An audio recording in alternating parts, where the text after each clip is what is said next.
booing him, and he was all pumped up to bowl. So have you had any discussion with Siraj around that, or how would you describe his spell? Tad unlucky initially, but again, very good spell with the ball. Yeah, Siraj is the type of player that gives 100% when ball in hand. I think that is, the character that he brings to the bowling unit. He'll always run in all day, no matter what the scoreboard says. And I think in a big series like that, you're always going to have moments like this where, when it's a sort of, I wouldn't say make or break sort of situation, but when a session or the game is potentially sort of on the line, we'll have moments like that. And they two cricketers that play the game hard, they play the game tough. But I'm pretty sure after the game they'll be best of mates. Morne, could you tell us what makes Travis Head such a difficult batter to bowl to? Travis Head? He's just a guy that is looking to score. As a bowler, he puts you under pressure, so your execution gets tested. Every ball. I thought, when he came to the crease, we bowled really well. We sort of, in a way, looked like we could knock him over. But credit to him, he fought well through that phase, and he got himself in, and from there put the pressure onto us. So. For us, I think with the ball, we were sort of a little bit slow to react, and going from maybe plan A to plan B, especially with 10 overs to go before the second new ball. I think we leaked a bit of runs there from one side, and that's something that we need to look at and get better at, because he's definitely a player. Once he gets that momentum, once he gets a bit of a feel of the wicket, he's going to put you under pressure. And he had a very good record against India. Some of his knocks really hurt India. So is there a lot of discussion about him and how to counter him? No, for sure. I mean, he's one of the guys going into this test match. We spend a lot of time, having conversations about Travis. He batted well in the first test match as well, and like I said, he's a guy in that middle order with Mitch that they guys and Alex Carey that look to take the game away from you. So as a bowler, if you're in your third and fourth spell, it's important that you need to be on the money, because, like I said, they can take the innings of the game away from you. Morning, you said there's some learnings to do when it comes to bowling. Please, pardon? There's some learnings to do when it comes to bowling. Compared to Australian bowlers, what do you think Indians could have done better?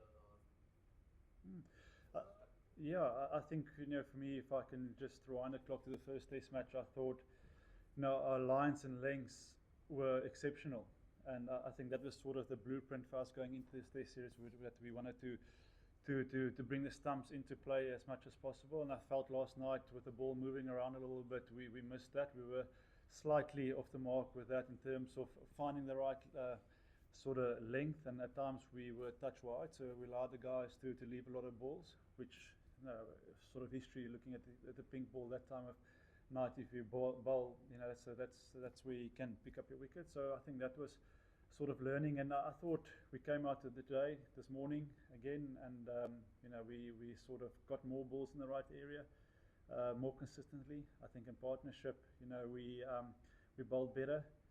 But I think from there, sort of for this young bowling group, Harshit playing his second test match, it's going to be a big learning curve for him, playing his first time in Australia. So he's a guy that will learn from today, and as a unit, we can just look to get better. Two things. One is just the Bumrah, okay? I mean, Nichols there, and secondly, you spoke about Harshit Rana. They had tough day out there. What do you tell somebody like him in that situation about where he slipped up and what he needs to do mentally as well as physically? Firstly, with Bumrah, he's fine. That was just this cramp. Even because after that, he bowled and got the wickets for us. Like I said, the Test cricket is a tough place. There's no place to hide. And like I said, he's played his second Test match. He's going to learn from those conversations. I think the biggest thing for us and for me, my job is to put my arms, around him today. Playing in front of 50,000 people, that is intimidating. So, I think it's just for him there to feel that as a guy, as a player, has got a lot of potential. That we still back him as a team. We definitely do that, and yeah, just to keep on having conversations with him, for him to keep on learning, ask good questions on what he think he can improve on, and from there, we've got a second innings, but hopefully he can get a bit of runs. But going into the next test match and for his own personal growth, is days like today is sometimes it's helpful. Although it's painful, but it will help you along the way. Excuse me.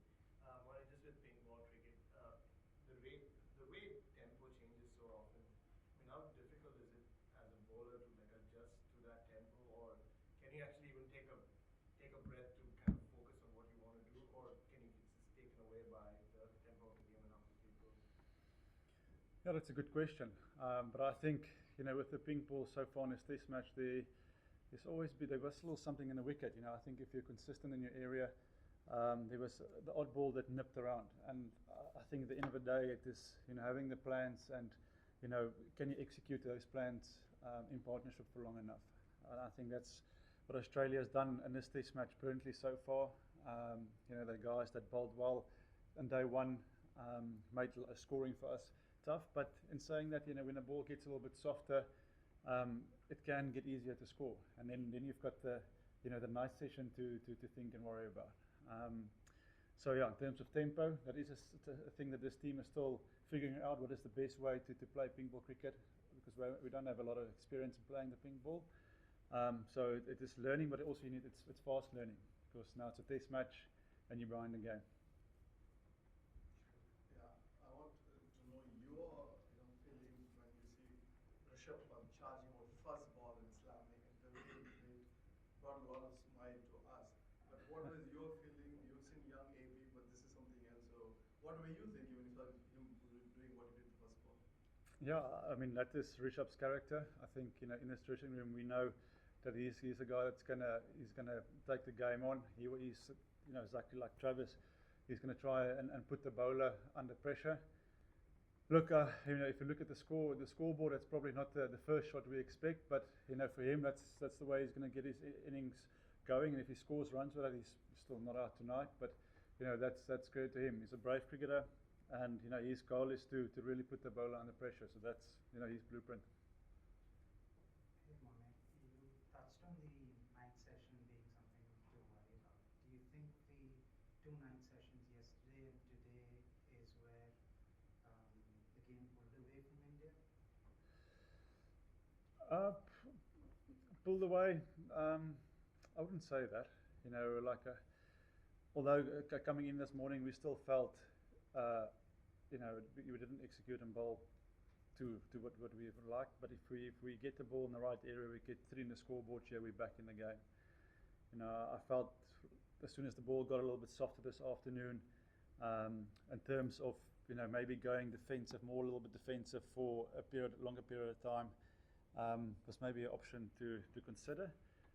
But we want to play that aggressive brand of cricket, and credit to Travis. I don't want to take anything away from a great 100. He really put us under pressure, and he got the runs. So blaming it just on the night session, I can't really say that. It is just a mixed bag at the moment, where we were for a couple of overs not as sharp as we would have liked, and you can't afford to do that against a quality team.